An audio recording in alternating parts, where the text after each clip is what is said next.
सगळे भेटलो किती छान वाटलं ना. मस्त झालं आपलं reunion. Tulja, you are damn lucky. तुझ्या मिस्टरांनी हे सगळं फक्त तुझ्यासाठी केलंय. ही किती भारी गोष्ट आहे ना. अरे जीजू अजून काय आहेत ना हे तुम्ही अजून बघितलंच नाहीये. जाऊ दे तुळजा, काही असो आजचं आपलं रियुनियन जीजूंमुळे झालंय बरं का. आणि तुला तुझं लायसन्स सुद्धा मिळालंय. आजचा दिवस खूप छान गेलाय. मी तुम्हाला खरं सांगू का, माझा ना अजूनही या सगळ्यावरती विश्वास बसत नाहीये. म्हणजे मी जे तुम्हाला सगळ्यांना भेटायला आले होते, पण जाताना माझं मेडिकलचं लायसन्स घेऊन जाते. सूर्यानं कधी काय करेल खरंच काही सांगता येत नाही. खरं आहे जीजू खरंच खूप कमाल आहेत. हे सगळं करताना त्यांनी तुला काहीच पत्ता लागून दिला नाही हे कळल्यानंतर मी तर चकितच झाले. Tulja, really sorry. सॉरी? अगं कशासाठी? काही नाही ग. आम्ही जेव्हा तुझ्या नवऱ्याला पहिल्यांदा बघितलं तेव्हा त्याच्या पेहरावावरून आणि भाषेवरून त्याला एक अशिक्षित माणूस म्हणून जज केलं. आणि नको नको ते अंदाज लावत बसलो. तुमच्या दोघांच्या नात्याबद्दल आम्ही उगाच शंका घेत बसलो. Tulja, but I am happy to say that तुझ्या नवऱ्याने आम्हा सगळ्यांना खोटं ठरवत स्वतःचा मोठेपणा सिद्ध केला ग. मग तुळजा आहेच भाग्यवान. तिला अगदी देवासारखा नवरा मिळाला. काय तुळजा? ते बरोबर. मॅडम, मी कोणी मोठा नाही आहो. तुम्हाला देव म्हणायचंच असेल ना तर जगातल्या प्रत्येक डॉक्टरला म्हणलं पाहिजे. माझ्या तुळजानं मला मरणाच्या दारातनं परत आणले माहिती आहे. एखाद्या माणसाला जीवन देण्याची कला देव आणि डॉक्टर या दोघांमध्येच असते मॅडम.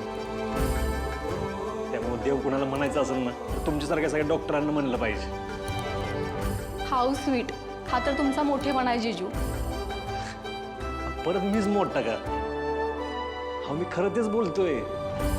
आजपर्यंत माझ्या मनात एकच खंत होती. माझ्या घरात डॉक्टर असून सुद्धा माझ्या मोतीची प्रगती थांबली. आज तुमच्या सगळ्यांच्या साथीमुळं ना मी माझ्या तुळजाचं स्वप्न पूर्ण करू शकलो. तुळजा, तुझ्या सगळ्या स्वप्नांना सत्यात उतरवण्याची जबाबदारी माझी. सूर्या, खरंच थँक्यू सो मच. बरं, आता तुमची ही सरप्राईजची मालिका संपली याचा मला खरंच आनंद होता. हे तर किरकोळ आहे. अजून तुझ्यासाठी मोठं सरप्राईज बाकी आहे माहिती आहे. काय? अजून सरप्राईज बाकी आहे?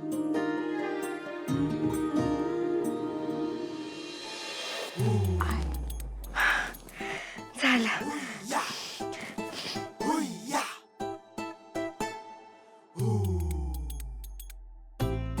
सर, मी समजा एंट्री करून ठेवलं. तुम्ही एकदा चेक करून घ्या म्हणजे झालं. Good going Dhanashree. चांगल्या स्पीडनं काम करतेस. आता लंच ब्रेक झाला आहे तर मग एक काम करू, मी जेवण करून घेतो, तू पण जेवण करून घे आणि मग नंतर चेक करू. चालतंय, आले.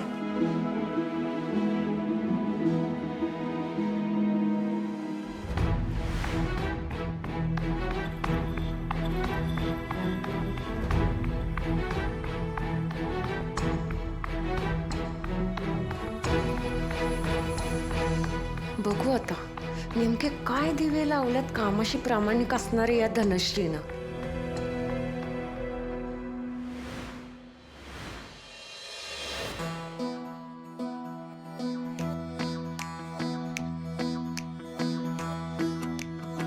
कुठला फाजील आत्मविश्वास असतो हे मला कळतच नाही तुमचं. एक काम जमत नाहीये तुम्हाला.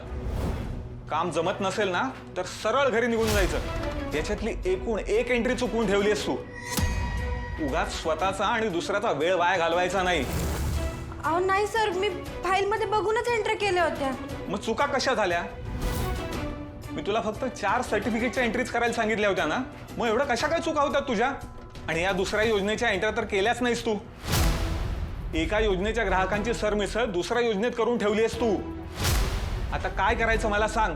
हे सगळं आज पूर्ण करायचं होतं ना काम. सर अहो खरंच सर्टिफिकेटच्या एंट्री तर मी व्यवस्थितच केल्या होत्या, मला आठवतंय. पुन्हा तेच? अगं तू जर काही एंट्रीज केल्या होत्या तर ह्या बदलायला कोण आलं? की मला जे समोर दिसतंय ते चुकीचं आहे. हे असं सगळं बोलायला तुला काय मी मूर्ख वाटतोय का? माझ्या डोळ्यासमोर जे दिसतंय तेच मी सांगतोय तुला. सर मला खरंच माहित नाही समजा कसं झालं. सॉरी, मला माफ करा. माफी मागून काही होत नाही. हे काम आता मला पुन्हा करायला लागणार आहे. मी तुला आधीच सांगितलं होतं, जर का तुला हे काम जमणार नसेल तर तू ही नोकरी गमावशील, आणि तरी पण तू गाळपणा केलासच. माझा वेळ तर वाया घालवलास आणि एनर्जी सुद्धा वाया घालवलीस तू. आता कामात माझं लक्ष लागणार नाहीये. सर नाही, तुम्ही ना मला थोडा वेळ द्या, 1 तास, फक्त 1 तास द्या, मी सगळ्या एंट्री परत करतो. तू आता काही काम करू नकोस. माझंच चुकलं. तुझा ओव्हर कॉन्फिडन्स बघितला, त्याच्यावर मी विश्वास ठेवला आणि तुला जास्तीचं काम दिलं. आता मला पुन्हा रिस्क घ्यायची नाहीये. त्यामुळे आता हे जे काम आहे ना ते मीच पूर्ण करीन. तुझ्यावरती विश्वास ठेवल्याची हीच शिक्षा आहे, ती आता मलाच भोगू दे. तू जा इथून. सर नाही, असं नका करू. तुम्ही सांगा ना, तुम्ही सांगाल ते काम करते मी. तू आता फक्त एक काम कर, तू फक्त घरी जा. माझ्यावर कृपा कर प्लीज, घरी जा.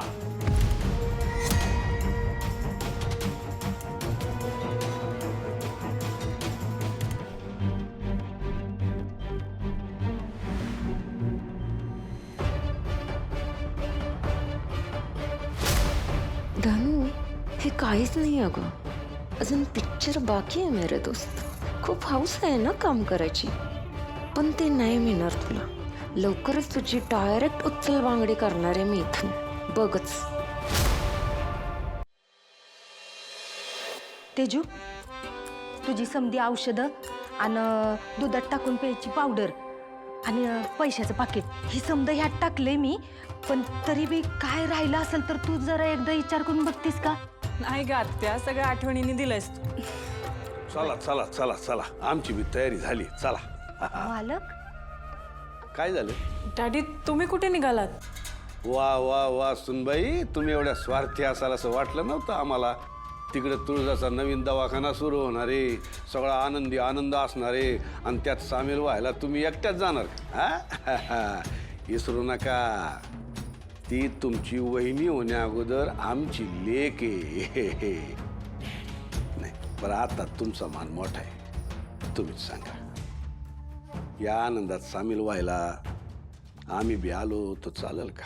डॅडी असं का विचारताय तुम्ही? विचारावं लागतं सुनबाई, विचारावं लागतं. केलेल्या चुकांचं ओझं डोक्यावर असलं ना का परवानगी घ्यावी लागते. तिची सगळी कागदपत्र, तिची डिग्री सगळं जाळून टाकलं आम्ही. नाही बरं, आता आम्हाला या सगळ्या वाईट आठवणी पुसून टाकायच्या आहे. आम्हाला आमच्या लेकीच्या डोळ्यातला आनंद बघायचा आहे. डॅडी जुन्या गोष्टी आठवून नका त्रास करून घेऊ आता तुम्ही. झालं गेलं सगळं विसरून जा. विसरलो सगळं विसरलो. चला तुम्ही सुद्धा सोबत. दादाचा आत्ताच फोन येऊन गेला, तो वहिनीला घेऊन पोहोचतच असेल.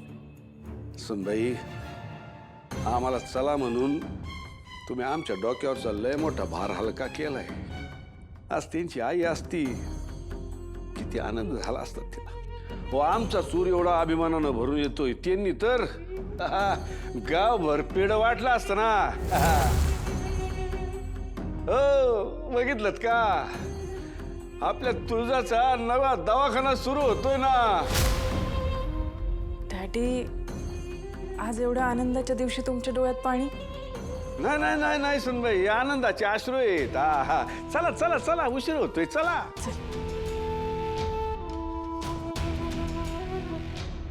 किती खोटारडाई हो माणूस. सूर्या, अरे किती मेहनतीने तू ही समजा उभा केलेस, आणि ह्या माणसानं तिथं येऊन तुमच्या आनंदात मिठाचा खडा टाकू नये म्हणजे झालं.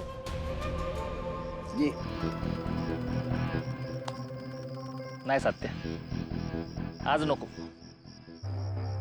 उद्या बापाने सकाळी पूजा ठेवली आहे घरात. आजच ताकीद दिली आहे. उद्या घरात टायमिंगवर पाहिजे चिरंजीव. जर घरात टायमिंगवर गेलो नाही ना मी, चांगली चामडी सोलून काढल माझी.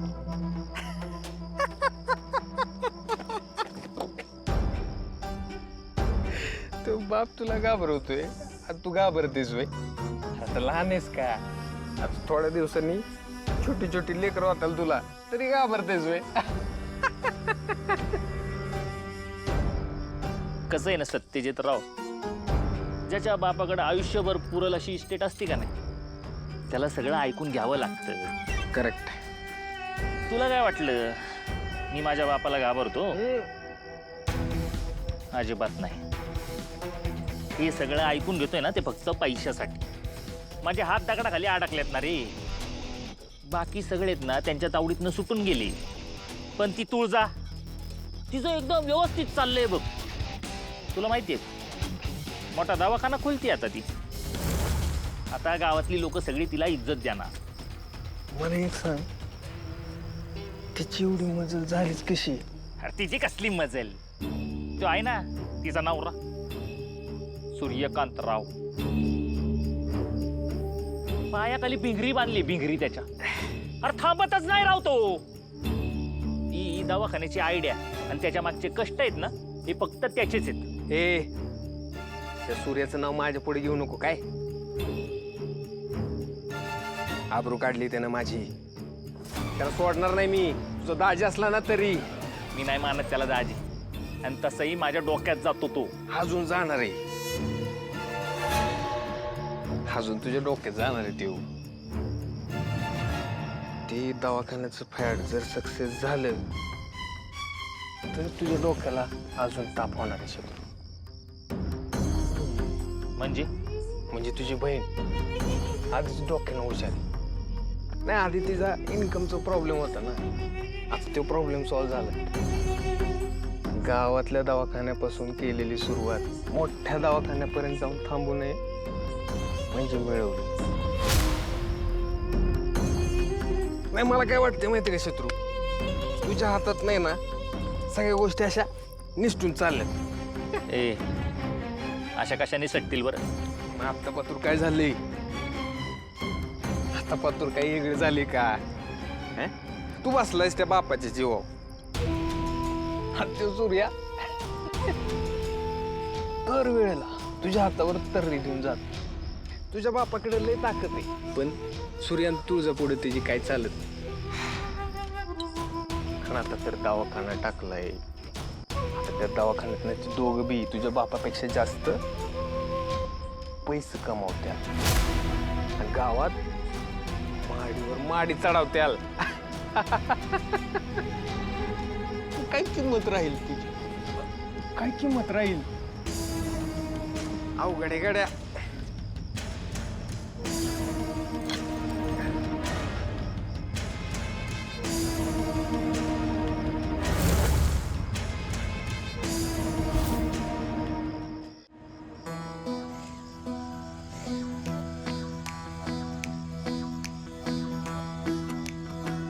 उतर.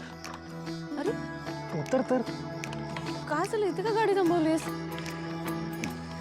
आता इथून पुढे ना तुझ्यासाठी लय मोठं सरप्राईज आहे. अरे पण हे बघ, तू थांब इथंच थांबायचं, हलू नको. मी आलो लगेच, थांब.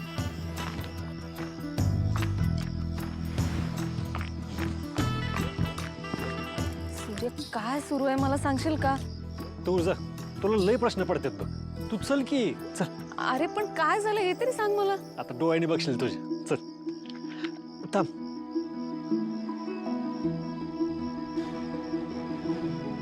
सूर्य अरे काय चाललंय हे सगळं?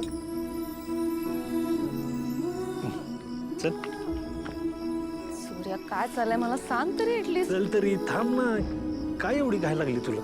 चल. सूर्य अरे काय काय चल तरी, चल.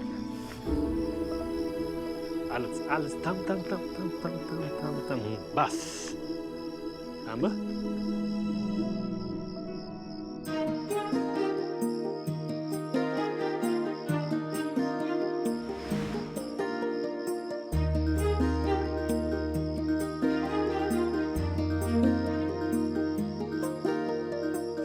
सूर्य अरे काय हे सगळं?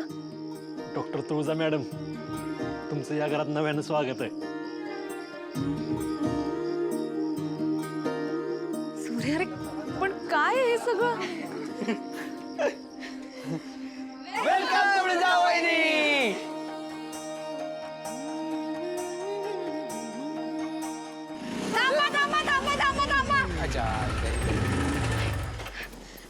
मला माझी जागा घेऊ दे की. काय धनत होती आज पण उशीर आले तू कुठे होती? अगं ते साडी निवडत बसले होते. आज एवढा मोठा दिवस आहे का नाही, मग चांगली साडी घालायचं टेन्शन होतं ना माझ्या डोक्यावर म्हणून. जाऊ दे दादा वहिनी तुम्ही आत फुल घे हे दाजींना पण दे हा, घ्या घ्या फुलं घ्या हा दादा वहिनी येऊ या या सूर्या माझा ना या सगळ्यावर विश्वासच बसत नाहीये. केवढं प्लॅनिंग केलं तुम्ही सगळ्यांनी.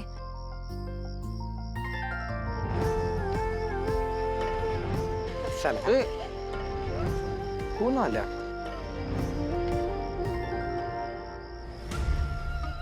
डॅडी इथं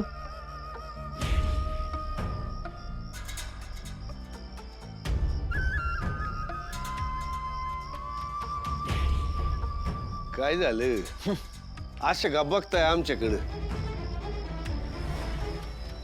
वेळेवर आलोय की आम्ही. जावई बापूंनी आम्हाला काय बी न सांगता हा गंमत केली हो जावई बापू. आम्हाला माहिती की तुम्ही गडबडीत होता ते. पण हे जे काय केलंय ते नक्की कोणाच्या डोक्यात पिकलंय कळलं का आम्हाला? हा हे सगळ्यांनी केलं डॅडी, एका कोणाचं डोकं नाही. बर पण तुम्हाला इथं बघून लय भारी वाटलं बघा. दादा मी काय म्हणतो आता वेळ घालवाय नको. डॅडी आणि तेज अक्का पण आल्यात आपण एंट्री करून घेऊ. हो थांबा, अशी कशी एंट्री? नाही म्हणजे आम्हाला बी तुमच्या आनंदात सामील होऊ द्या की. चला, चला, चला. या वर. या आनंदाच्या क्षणी आम्ही आलो नसतो ना आयुष्यभर आम्हाला रुख रुख लागून राहिली असते. नाही आता चला चला लवकर चला, आमच्यामुळं अजून उशीर झालेला आम्हाला चालणार नाही. या या घरात या. या वेल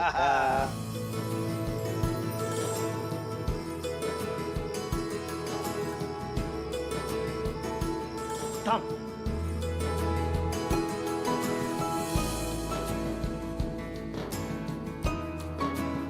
सूर्या तुम्ही काय मला सरप्राईजवर सरप्राईज द्यायचं ठरवलंच आहे का? मला किमान असे तरी सरप्राईजेस द्या जे झेपतील मला. नाही पण मी काय म्हणतो, आता वाट कसली बघताय? तुझा ते कापड कर बाजूला.